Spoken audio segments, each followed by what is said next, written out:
28 मार्च 2026 को प्रधानमंत्री नरेंद्र मोदी ने पश्चिमी उत्तर प्रदेश के गौतम बुद्ध नगर जिले में जेवर इंटरनेशनल एयरपोर्ट का उद्घाटन किया।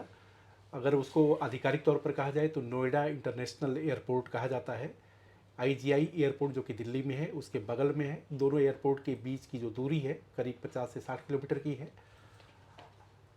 जेवर एयरपोर्ट के बारे में ये कहा जा रहा है कि ना सिर्फ ये पश्चिमी उत्तर प्रदेश की तस्वीर को बदलेगा बल्कि देश में भी एविएशन जो इंडस्ट्री है उसको एक अलग मुकाम मिलेगा, पहचान मिलेगी। तो इन्हीं सब मुद्दों पर बातचीत करने के लिए हमारे साथ मेरे सहयोगी हैं मनीष। मनीष, आपका बहुत बहुत स्वागत। शुक्रिया ललित। मनीष, सबसे पहला सवाल तो यही है कि जेवर एयरपोर्ट जो कि नोएडा इंटरनेशनल एयरपोर्ट उसका आधिकारिक नाम है और DXN कोड भी अलॉट हो चुका है, तो ये दूसरे एयरपोर्ट से, देश के जो दूसरे एयरपोर्ट हैं उनसे किस मायने में अलग है? देखिए, धन्यवाद ललित आपका। बहुत ही अलग है, क्योंकि जिस समय ये कंसीव हो रहा था कि दिल्ली में एक दूसरे एयरपोर्ट की दरकार है, क्योंकि आपको पता है कि दिल्ली में जब प्राइवेट ऑपरेटर GMR को ये एयरपोर्ट दिया गया ऑपरेट करने के लिए, उसने काफ़ी वहाँ पे विस्तार किए। पहले जहाँ केवल 2 टर्मिनल हुआ करते थे, T1 T2, विस्तार करके T1 T2 T3 तक ले गए। लेकिन देश में आप देखिए, भारत में जिस तरीके से भारत उन्नति कर रहा, आर्थिक विकास लगातार बढ़ता जा रहा, एयर ट्रैवलर्स की संख्या, चाहे वो टूरिस्ट के लिए हो, चाहे पर्सनल जो लोग ट्रैवल करते हैं, चाहे वो बिज़नेस ट्रैवलिंग हो, वो लगातार बढ़ती जा रही है।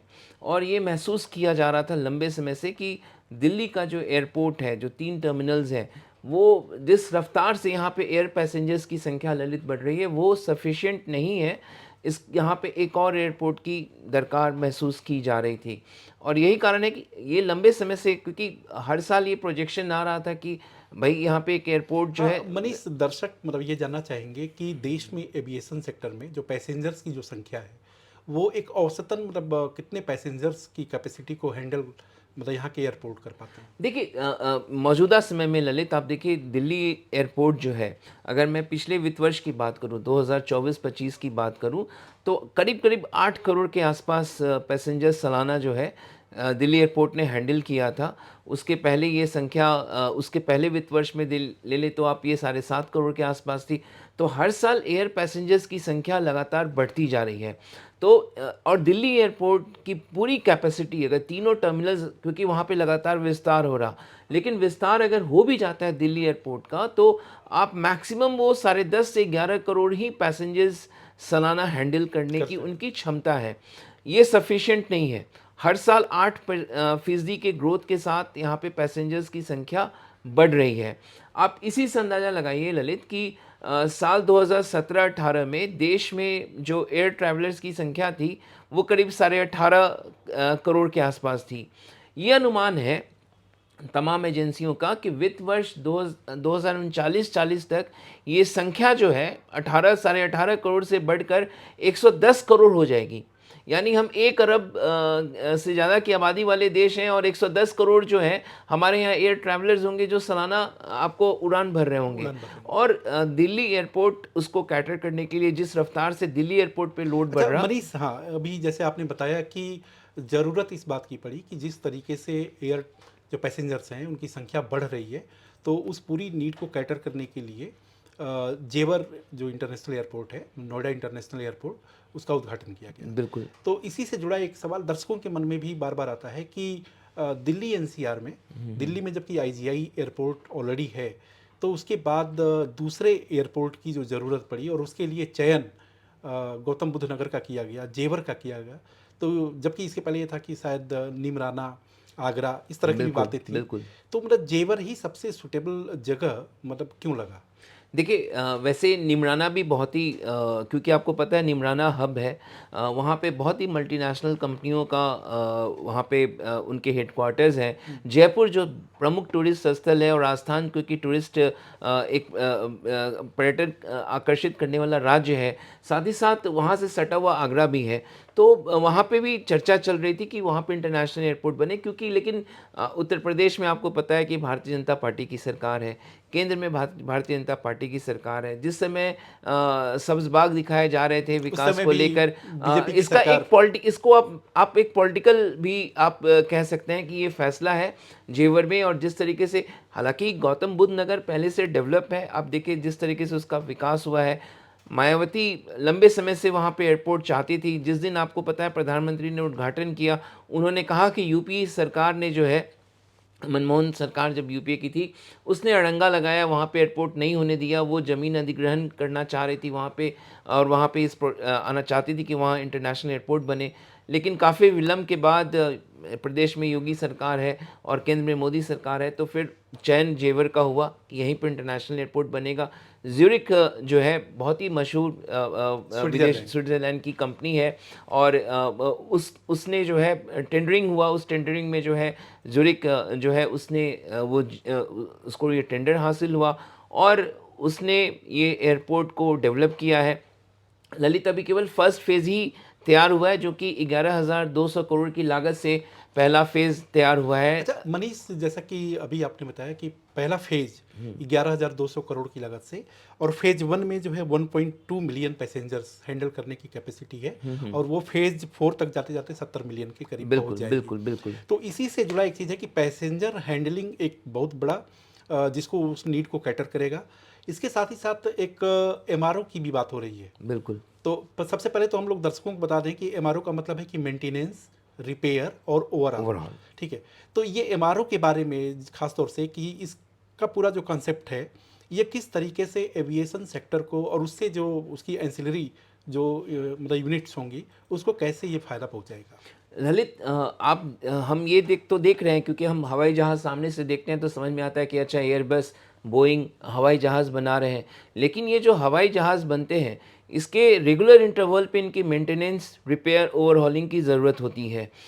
भारत में जितने आपके डोमेस्टिक एयरलाइंस जो हैं, उनके जो फ़्लाइट्स मौजूद हैं, उनको अपने एमआरओ सर्विसेज के लिए सिंगापुर, दुबई, मलेशिया जाना होता है। भारत में एमआरओ सर्विसेज बहुत ही नगण्य है, आप इसको इस तरीके से समझें। और हर साल भारत इसके चलते करीब $2 बिलियन जो है वो लूज़ करता है। 2 बिलियन। $2 बिलियन। आप जितनी एयरलाइंस कंपनियां हैं वो बाहर जाके एमआरओ सर्विसेज के लिए जाती हैं, वहाँ वो भुगतान अच्छा करती हैं। मनीष, ये खास तौर पे कहाँ पे जाती हैं जो मतलब प्लेन्स हैं। सिंगापुर जाती हैं ललित, सिंगापुर जाती हैं, दुबई जाती हैं, मलेशिया जाती हैं, और वहाँ पे एमआरओ सर्विसेज वहाँ पे है। ये फ़्लाइट्स चाहे आप जो भी डोमेस्टिक एयरलाइंस की बात करें, वो तमाम वहाँ पे जाती हैं। लेकिन नोएडा इंटरनेशनल एयरपोर्ट की सबसे बड़ी खासियत ये है ललित कि यहाँ पे एक व्यापक रूप से एमआरओ सर्विसेज उपलब्ध होगा यहाँ पर। और अकासा एयर जो कि कुछ ही साल पहले उसने अपने डोमेस्टिक फ़्लाइट सर्विसेज की शुरुआत की है, और आपको पता है कि राकेश झुनझुनवाला जो शेयर बाज़ार के दिग्गज निवेशक हैं, वो भी उसमें होल्डर है, प्रमोटर जो कि अब नहीं है इस दुनिया में, लेकिन प्रमोटर में से एक है वो। तो अकासा एयर जो है उसको ये मिला है एमआरओ सर्विसेज प्रोवाइड करने के लिए। और ये एक अपने आप में ना केवल पैसेंजर्स ट्रैवल, बल्कि एमआरओ सर्विसेज जब वहाँ पे होगा तो आप समझिए कि ट्रेड, सर्विसेज, और जो छोटे छोटे मतलब जो बाकी जो उद्योग हैं, लोगों को रोज़गार वहाँ पे मिलेगा, अवसर वहाँ पे बनेंगे। तो ये एक अपने आप में बड़ा हब बनकर जब पूरी तरीके से 4 फेजेज़ में जब ये एयरपोर्ट बनकर तैयार होगा, तो अपने आप में आप समझिए कि एक बहुत बड़ा एविएशन हब के तौर पर गौतम बुद्ध नगर जो है उभर कर सामने आएगा। अच्छा जो कि मनीष, जैसा कि आपने कहा कि 1.7 बिलियन डॉलर जो है वो एमआरओ के लिए मतलब चला जाता है बाहर। बिल्कुल बाहर चला तो जाता मतलब है। भारतीय खजाने का एक बड़ा हिस्सा। बिल्कुल, और ये एयरलाइंस चुकाती हैं, क्योंकि उनको एमआरओ सर्विसेज के लिए भुगतान करना होता है। और उनको विदेशों में जाके, अगर मान लीजिए कोई फ़्लाइट है, अगर उसमें कुछ गड़बड़ी हो गई या उसको मेंटेनेंस की दरकार है, तो वो यहाँ से समंदर पार करके आपको दुबई जाएगी, मलेशिया जाएगी, सिंगापुर जाएगी, तो वहाँ पे वो एमआरओ सर्विसेज वो अपनी कंप्लीट करेगी। भारत में ये सुविधा क्यों नहीं है, जबकि भारत दुनिया का सबसे तेज़ गति से बढ़ने वाला एविएशन मार्केट है। यहाँ तो ये सर्विसेज होनी ही चाहिए। तो लेकिन उसके लिए आपको जो एयरपोर्ट जो एरिया होता है वो पर्याप्त उसके लिए एरिया चाहिए, सर्विसेज प्रोवाइडर्स होने चाहिए जो वो सर्विसेज प्रोवाइड करें, क्योंकि अगर एयरबस का एयरक्राफ्ट है, बोइंग का एयरक्राफ्ट है, तो ऑब्वियस है कि आप रिपेयर के लिए, ओवरहॉलिंग के लिए, मेंटेनेंस के लिए आप उनके पास ही जाएंगे, क्योंकि ये बहुत ही सेंसिटिव इंडस्ट्री अपने आप में है। तो आप जिस तरीके से विदेश जा रहे हैं तो उनको ज़्यादा खर्च करना पड़ रहा है विदेश जाने पे। यहाँ अगर सर्विसेज उपलब्ध होगा तो ये जल्द से जल्द कर सकेंगे, फिर उनके फ़्लाइट जो है, उनकी जो प्लेन है वो जल्दी सर्विसेज में भी आ पाएंगी। तो इसका कैस्केडिंग जो इम्पैक्ट है, और निश्चित तौर पर एयरलाइंस के पैसे बचेंगे और एक नया जो रोज़गार उद्योग जो है उसका सृजन होगा, तो जहाँ पे मतलब रोज़गार के मनीष अवसर की होंगे। एमआरओ जब इंडिया में व्यापक पैमाने पे जब शुरू हो जाएगा, तो उससे ना सिर्फ डॉलर की बचत होगी, बल्कि उससे एक फ़ायदा जो है कि कंज्यूमर को भी पासान होगा, बिल्कुल। कि जो एयर फेयर जो होता है जो बहुत ज़्यादा। कंज्यूमर को इस लिहाज से होगा कि मान लीजिए, और एयरलाइंस को होगा कि मान लीजिए आपकी फ़्लाइट है, आपने एमआरओ सर्विसेज में भेज दिया, वो सर्विसेज में उपलब्ध नहीं है, फ़्लाइट की संख्या घट गई, पैसेंजर लोड लगातार बढ़ रहा, और तो उसको यहीं पे रिपेयर, मेंटेनेंस, उसका ओवरहॉलिंग हो सकेगा। ठीक उस मतलब आप देखिए, पता चला आपकी कार है और उसको रिपेयर कराने के लिए आपको यहाँ से मेरठ जाना पड़े, दिल्ली में उपलब्ध ना हो, एकदम। तो ये तो हाँ, उसी तरीके की बात हो गई ना। मतलब अगर रोड पे भी अगर मेरी कार है, और सही बात है कि अगर उसको मेरठ लेके जाना पड़े, हाँ, या उसके बाद जो मेरठ से भी आगे लेके आगे जाना जाना पड़े, तो पड़े। स्वाभाविक है कि तो दिक्कतें पता है, परेशानी। इतना खर्च आप उठा के पेट्रोल जला कर जाएंगे उस गाड़ी की सर्विसिंग कराने के लिए, तो ठीक उसी तरीके अच्छा से। मनीष, एमआरओ पे तो आपने बहुत विस्तार से हर एक पक्ष को रखा, और इसके साथ ही साथ जो कार्गो टर्मिनल का भी है कि 40 बिल्कुल। एकड़ में कार्गो टर्मिनल भी मतलब बनाया जा रहा है। तो कार्गो टर्मिनल का बनना वो किस लिहाज से, उद्योग के हिसाब से और प्लस इलाके का, जो जेवर का इलाका है या उसके अगल बगल के जैसे बुलंदशहर, आपका खुर्जा हो गया, सिकंदरा हो गया, और इस तरह के जो इलाके हैं, तो वो कैसे मतलब पॉजिटिव इम्पैक्ट नज़र आएगा उस पर। देखिए, कई सारे ललित ऐसी इंडस्ट्रीज़ हैं जो कि अपने गुड्स जो बाहर से इंपोर्ट करती हैं, वो शिपिंग लाइन की जगह वो एयरलाइंस जो है उसके ज़रिए, अपने एयर कार्गो के ज़रिए अपने गुड्स को इंपोर्ट करके मंगाती हैं। हम निमराना की बात कर रहे थे, निमराना में ऐसी कई कंपनियां हैं जो अपने बाहर से, जो विदेशों से जो प्रोडक्ट्स इंपोर्ट करती हैं, ख़ासतौर से इलेक्ट्रॉनिक्स आइटम, वो ज़्यादातर जो है, आप मान के चलिए कि एयर कार्गो के ज़रिए ही देश में आता है। अ, हालाँकि वो महँगा पड़ता है, लेकिन फिर भी एयर कार्गो को वो चूज़ करते हैं। अगर यहाँ पे एयर कार्गो टर्मिनल बन गया तो आप समझिए कि एक ही लोकेशन पे पैसेंजर्स, वहाँ पे टर्मिनल होगा तो वहाँ पे आपके जो उन चीज़ों को रखने के लिए गोदाम्स बनाए जाएँगे, स्टोरेज फैसिलिटी बनाई जाएगी। केवल एयर कार्गो टर्मिनल तो बन जाएगा, वहाँ पे आपके सामान तो उतर जाएँगे, फिर उनके आस-पास में आपको स्टोरेज कैपेसिटी भी डेवलप करना पड़ेगा, जैसे कोल्ड स्टोरेज हम बात करते हैं। इसका एक व्यापक असर होगा कार्गो हब के बारे में, क्योंकि दादरी बगल में है। आपको दादरी पता बगल है में कि दादरी एकदम। में और वहाँ पे इनलैंड के साथ-साथ अच्छा, आपको मनीष वहाँ पे एक दादरी है, और दादरी में आप देखेंगे कि जो डेडिकेटेड जो फ्रेट फ्रेट कॉरिडोर है कॉरिडोर जो है, वेस्टर्न वाला, बिल्कुल, दिल्ली बिल्कुल, से मुंबई को जाता है, बिल्कुल। तो उससे भी उसके करीब है, तो इसका भी फायदा मतलब मिलेगा। बिल्कुल, वो आपको देखिए, ये इसी रेलवे लाइन पे है जो कि आपको हावड़ा से पूरा वो टच कर हाँ, रहा, और हावड़ा से लेकर के अमृतसर तक चली जाती अमृतसर है। तक जा रहा। तो आप ये पूरा एक हब बन जाएगा। फिर ट्रेड सर्विसेज जो है यहाँ पे ग्रो करेगी, एम्प्लॉयमेंट अपॉर्चुनिटी यहाँ पे बढ़ेगी। तो इसका धीरे-धीरे, क्योंकि जब ये पूरी तरीके से ऑपरेशनल हो जाएगा तो इसका प्रभाव पड़ेगा। लेकिन कार्गो, क्योंकि हम जिस तरीके से देख रहे हैं इस समय, जब हम आप दोनों बात कर रहे हैं, तो पूरी दुनिया में टॉर्मोइल है, पूरी दुनिया में तनाव है, शिपिंग लाइंस जो है वो डिस्टर्ब है, कंपनियां जो हैं जो अपनी चीज़ों को आयात करने के लिए एयरलाइंस पे निर्भर है जो एयर कार्गो के ज़रिए इंपोर्ट कर रही हैं। इस तरीके से ये सुविधा अगर उपलब्ध होगी, आप देखिए गुड़गांव हो गया, चाहे दिल्ली में आप देखिए, आप महिपालपुर चले जाएं, आप बिजवासन चले जाएं, आप थोड़ा सा आगे बढ़ जाइए, ये सभी एयर कार्गो कंपनियों का यहाँ पे। अच्छा और मनीष, इसी से बहुत इंटरेस्टिंग एक सवाल उठा कि जैसे मान लीजिए कि आईजीआई एयरपोर्ट जब बना, तो उसके पहले गुरुग्राम एक छोटा सा मतलब हरियाणा का हिस्सा हुआ करता था, हरियाणा का बिल्कुल, ही हिस्सा है, और लेकिन एक शहर जो है उस तरीके से विकसित नहीं हुआ था। लेकिन आईजीआई एयरपोर्ट के बनने के बाद गुरुग्राम जो है बाई लीप एंड बाउंड तरक्की किया हर बिल्कुल, तरीके से। बिल्कुल, लेकिन गौतम बुद्ध नगर को अगर आप देखें कि ये ऐसा मतलब जनपद है कि जो पहले से ही मतलब जेवर एयरपोर्ट के आने के पहले से ही ये विकसित, तो आपको नहीं लगता कि उसके विकास में कोई बहुत ज़्यादा मतलब एयरपोर्ट अकेले भूमिका अदा नहीं कर पाएगा।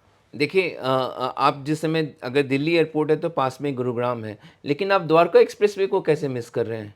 आप गुरुग्राम के साथ साथ द्वारका एक्सप्रेसवे, दिल्ली का द्वारका, आप ये पूरे इलाके को ले लीजिए, किस तरीके से इन इलाकों का विकास हुआ है। द्वारका एक्सप्रेस में आज देखिए रियल एस्टेट के प्राइसेस किस कदर वो जा चुके हैं। क्यों? क्योंकि वो आईजीआई के बिल्कुल पास में पड़ता है। और गुड़गांव क्योंकि ये पूरा NH8 आप जो ले लेते हैं, दिल्ली एयरपोर्ट के सटा हुआ, पूरा इस इलाके को ये प्रभावित करता है, कैटर करता है।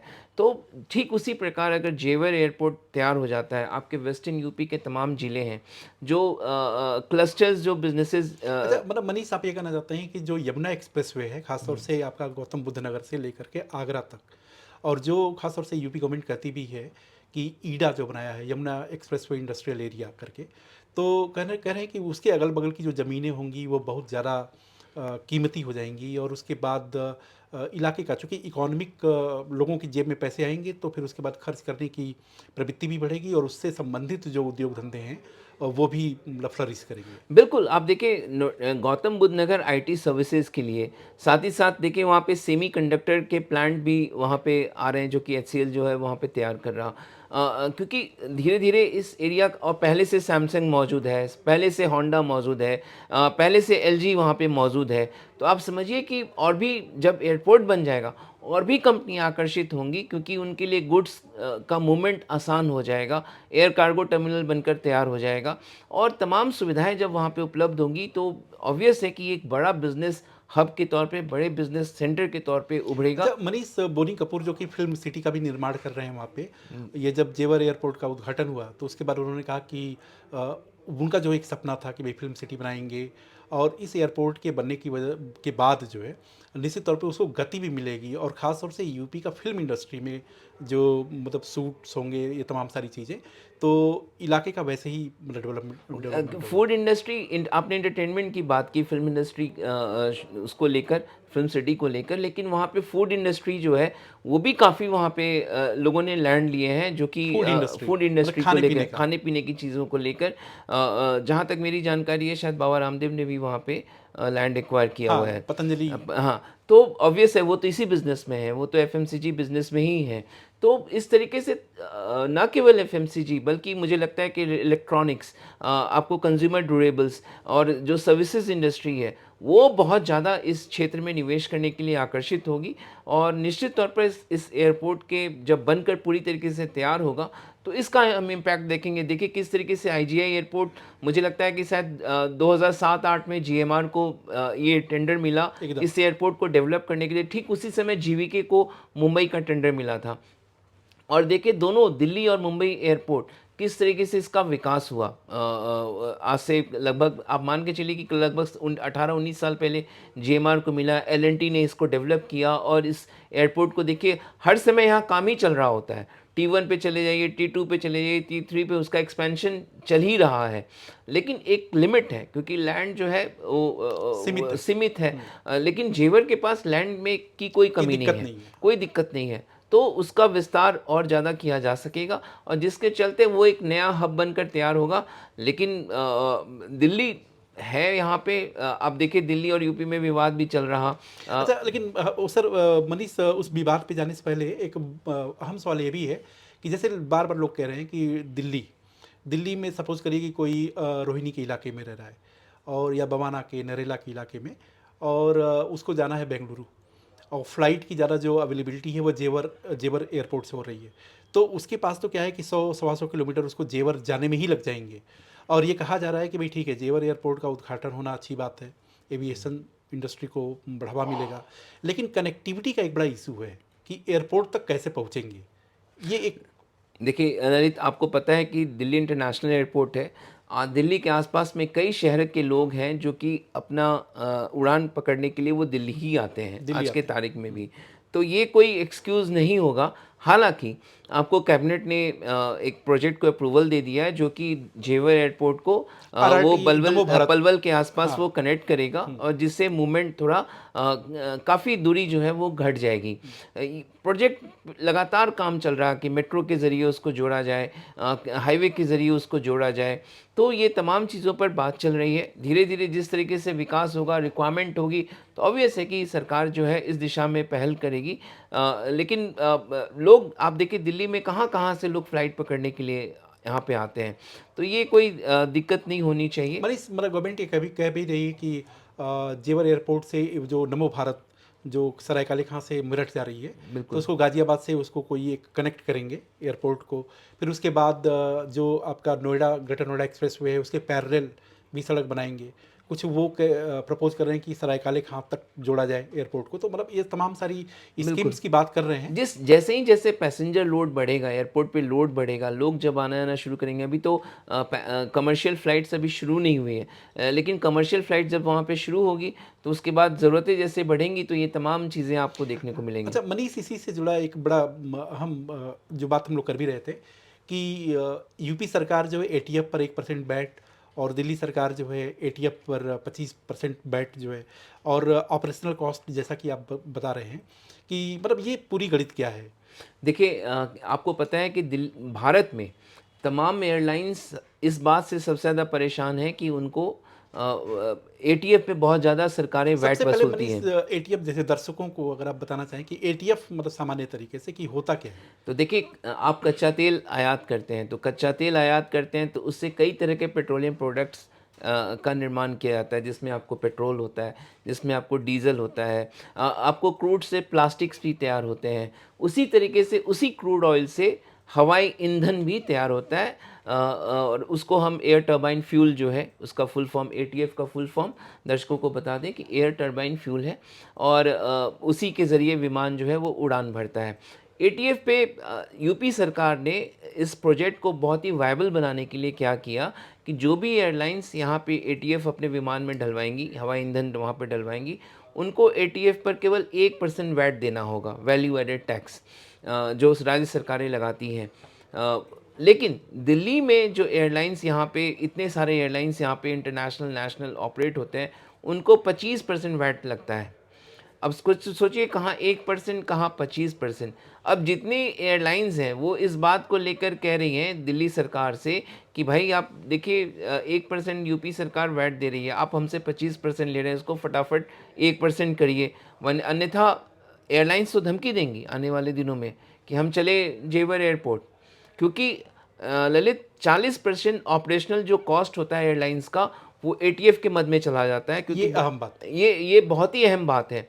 एयरलाइंस के लिए जो तमाम खर्चे हैं वो सबसे ज़्यादा एटीएफ में खर्च होता है।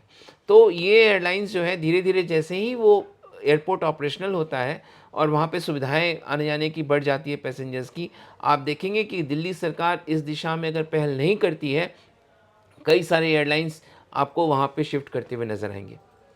तो जैसा कि आपने देखा कि मनीष ने बहुत ही विस्तार से नोएडा इंटरनेशनल एयरपोर्ट, जो सामान्य तरीके से जेवर एयरपोर्ट के नाम से जाना जा रहा है, उसके बारे में एक एक बिंदुओं को बहुत ही विस्तार से, बहुत सरलता से, सुगमता से उन्होंने बताया कि किस तरीके से जेवर एयरपोर्ट ना सिर्फ पश्चिमी उत्तर प्रदेश बल्कि देश की अर्थव्यवस्था में एक गति देगा। इस प्रोजेक्ट को लेकर के अलग अलग तरह की सियासत भी चलती रहती है। सियासी जो लोग हैं, चेहरे हैं, वो आरोप प्रत्यारोप भी लगाते हैं, लेकिन ये कहा जा रहा है कि भारत के एविएशन उद्योग में जेवर एयरपोर्ट का एक अपना अलग महत्व होगा, और आने वाले समय में पूरी तरीके से वो नज़र भी आएगा कि किस तरीके से भारत की अर्थव्यवस्था को गति मिल रहा है, उद्योगों को गति मिल रहा है, और साथ ही साथ जो इलाके का जो सामाजिक आर्थिक विकास है उसको भी गति मिली है। तो यह आपको पेशकश कैसा लगा? आप अपने सुझाव को या कमेंट को, या इससे जुड़ी कोई और जानकारी चाहिए तो इनबॉक्स कर सकते हैं। साथ ही साथ अगर आपने हमारे चैनल को लाइक, शेयर और सब्सक्राइब नहीं किया है तो लाइक, शेयर और सब्सक्राइब करें। मनीष, आपका बहुत बहुत शुक्रिया। शुक्रिया।